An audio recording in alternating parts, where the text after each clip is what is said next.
तो अगर हम देखें जो जो सेक्शन उन पे लगाए गए हैं 196 और 353, जो कि सांप्रदायिकता फैलाने और सांप्रदायिक भेदभाव और अलगाववाद फैलाने से ताल्लुक रखते हैं, वो प्रोविजंस जो उनकी प्रदर्शनी है उसमें वो दिखा रहे हैं कि ये वो व्यक्ति विशेष हैं जिनके खिलाफ हेट स्पीच की एफआईआर दर्ज की गई है।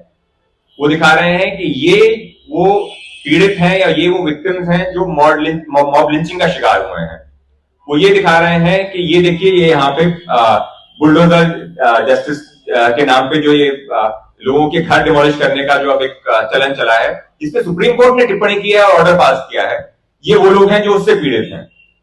तो ये सिर्फ प्रदर्शित करने वाली एक एनजीओ के खिलाफ आप वो एफआईआर कर रहे हैं, और उसमें अफसोस की बात यह है कि हेट स्पीच सांप्रदायिक भाषण देने वाले जिन लोगों का उनकी प्रदर्शनी में जिक्र है, उनके खिलाफ एफआईआर करने के लिए सुप्रीम कोर्ट के ऑर्डर की आवश्यकता होती है। जब सुप्रीम कोर्ट स्टेट गवर्नमेंट से या तो ऑर्डर करता है या उनसे स्टेटस रिपोर्ट मांगता है कि आपने ये देखिए ये भाषण हुआ, इसमें आपने क्या एक्शन लिया, तो जाके एफआईआर रजिस्टर होती है। और जो व्यक्ति कहता है कि ये देखिए ये वो लोग हैं जिन्होंने सांप्रदायिक भाषण दिया और उनके खिलाफ आज कार्यवाही चल रही है और उनके खिलाफ एफआईआर रजिस्टर हो चुकी हैं, उसके खिलाफ एफआईआर इतनी तेजी से रजिस्टर होती है कि उसकी एफआईआर रजिस्टर होती है 30 तारीख को, 29 तारीख को उसके घर पुलिस पहुंच जाती है। पुलिस को पता चलता है कि वो बैंगलोर में है, तो 1 बजे 30 तारीख को दोपहर में एफआईआर रजिस्टर होती है। 5:30-6 बजे तक पुलिस जो है बैंगलोर में उनके भाई के घर पहुंच चुकी है उनको गिरफ्तार करने के लिए। हालांकि किसी को, दिल्ली पुलिस को किसी दूसरे स्टेट में जाके किसी को गिरफ्तार करने के लिए जो प्रोसीजरल रिक्वायरमेंट्स हैं भारतीय नागरिक सुरक्षा संहिता में, उसका पालन नहीं किया जाता। तो ये दरअसल जो सबसे बड़ा मुद्दा इसमें निकल के आता है वो ये है कि वही स्टेट मशीनरी अपना चलन, अपने एक्शंस जो है बिल्कुल बदल लेती है। इस पे निर्भर करता है ये कि उसमें मुजरिम कौन है और पीड़ित कौन है। तो मुजरिम और पीड़ित के बदलने से, उनके नामों के बदलने से अगर पुलिस और हमारी न्याय व्यवस्था अपना रवैया बदल लेगी तो वो एक बहुत ज्यादा चिंता का विषय होगा। और इसीलिए हम सब लोग यहां आए हैं कि सिविल सोसाइटी ऑर्गेनाइजेशन के खिलाफ ऐसा एक्शन लिया जाता है, और वो इतनी तेजी से लिया जाता है, इतनी मुस्तैदी से लिया जाता है। हालांकि एफआईआर को पढ़ने पे जो स्टेटमेंट्स है, आज नदीम खान की पिटीशन हाईकोर्ट में क्योंकि पेंडिंग है, तो इसलिए मैं बहुत ज्यादा टिप्पणी नहीं करूंगा, लेकिन वो एफआईआर के पढ़ने से, क्योंकि मैं उस केस में नहीं हूं, मैं कह सकता हूं एक वकील होने के नाते कि मुझे इसमें कोई ऑफेंस नजर नहीं आ रहा। जो एफआईआर में कथन है उसको सच भी मान लिया जाए तो भी उसमें कोई मुझे ऑफेंस नजर नहीं आ रहा। जो एफआईआर में आज पढ़ रहा हूं उसकी बिना पे, वो क्या इन्वेस्टिगेशन में क्या वो उसमें बढ़ाने की कोशिश करते हैं, मैं नहीं जानता।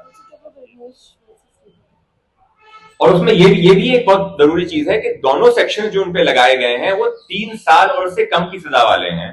और अनिश कुमार के केस में सुप्रीम कोर्ट ने कहा है कि अगर 7 साल से कम की सजा हो तो गिरफ्तारी से पहले पूछताछ का आपको नोटिस देना चाहिए उनको। तो इसलिए जो मुस्तैदी पुलिस ने इसमें दिखाई, उनको बैंगलोर पहुंच गए उनको दिल्ली लेके आने के लिए। हालांकि वो उनके साथ नहीं आए, उन्होंने कहा कि भाई आपके पास वारंट है, नहीं है, आप किस बिना पे मुझे गिरफ्तार करने आए, वगैरह वगैरह। तो इसलिए हालांकि उनकी गिरफ्तारी नहीं हुई अभी तक, और आज कोर्ट ने भी उनको सुरक्षा दी है फ्राइडे तक, जब उस केस की सुनवाई होगी। लेकिन ऐसे केस में गिरफ्तारी होनी ही नहीं चाहिए। तो ये फिर एक चिंता का विषय बन जाता है कि उसमें क्या ऑफेंस है, क्या जुर्म है, और क्या उसमें कथन है, क्या उसकी सजा है। इस पे निर्भर करना चाहिए कि न्याय व्यवस्था उसमें क्या कार्रवाई करती है, ना कि इसमें कि वो व्यक्ति कौन है जिसके खिलाफ वो एफआईआर की गई है और व्यक्ति का नाम बदलने से न्याय व्यवस्था का रवैया बदल जाए। ये नहीं होना चाहिए, और ये अगर हो तो चिंता का विषय है हमारे देश के लिए। दिल्ली पुलिस की ये जो एफआईआर है, तो उसके बारे में अगर टिप्पणी करनी है तो मुझे सिर्फ अकबर इलाहाबादी जो खुद मजिस्ट्रेट थे उनका एक शेर याद आता है कि हम भी करते हैं तो हो जाते हैं बदनाम, वो कत्ल भी करे तो चर्चा नहीं होती। तो वही है दिल्ली पुलिस का मकसद कि वो कत्ल भी करे तो कोई चर्चा न करे। और अगर आप नदीम खान जैसे सारे कत्लों के, सारे वारदातों के, सारे डिमोलिशंस के बारे में अगर आप चर्चा में लाते हो तो आप गुनहगार ठहराए जाओगे। आपके घर पे पुलिस आ जाएगी, आपके भाई के घर जो यहां से 2000 किलोमीटर दूर है बंगलोर में, वहां भी पुलिस आ जाएगी और आपको उठाने की कोशिश करेगी। हाँ, ये एक शुक्र है कि अब भी हम कुछ लोग हैं खड़े कहने के लिए कि इस देश में संविधान है, इस देश में कानून है और पुलिस की मनमानी नहीं चलेगी और तानाशाही नहीं चलेगी। नदीम के बारे में बहुत सारे लोगों ने बहुत कुछ कहा है, पर मैं आपको ये बताना चाहता हूं कि नदीम लिंचिंग के केसेस भी लिया है और एक लिंचिंग केस मेरे वहां भी ले आया था। और लिंचिंग का विक्टिम का नाम था सुबोध कुमार सिंह। वो एक पुलिस इंस्पेक्टर थे उत्तर प्रदेश में और उन्हें वहां वहां कुछ जुलूस चल रहा था, उसके लॉ एंड ऑर्डर करते हुए उसे वहां अपने यूनिफॉर्म में लिंचर्स ने मार डाला।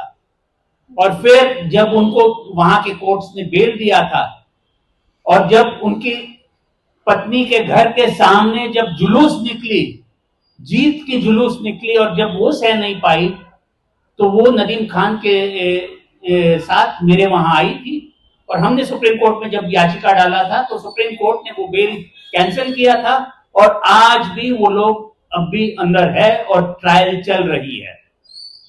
तो ऐसा नहीं है कि लिंचिंग सिर्फ एक ही कम्युनिटी का होता है और ऐसा नहीं है कि जो आवाज उठाने वाले सिर्फ एक ही कम्युनिटी के बारे में बोलते हैं। लिंचिंग एक failure of law and order है और जब तक हर ऐसे घटना पे कोई विक्टिम का साथ देने वाला नहीं हो, कोई उसे एहसास दिलाने वाला नहीं हो कि जी यहां इस देश में एक कानून है, एक कानून व्यवस्था है और कानून व्यवस्था को हम आपके घर ले आएंगे, तब तक इस देश का कोई उद्धार नहीं हो सकता है। और अगर पुलिस और हुक्मरान ये समझती है कि इसके बारे में चर्चा नहीं होनी चाहिए तो हुक्मरान बिल्कुल गलत है। चर्चा हम करेंगे, हम बात करेंगे लिंचिंग के, डिमोलिशंस के, बुलडोजर्स के, नदीम के, और वही जो है जैसे फैज साहब ने कहा है कि यूं ही हमेशा हमने खिलाए हैं आग में फूल, न उनकी हार नहीं, न हम अपनी जीत नहीं। हम लड़ेंगे, हम जीतेंगे, चाहे यहां, चाहे कोर्ट, चाहे कहीं भी।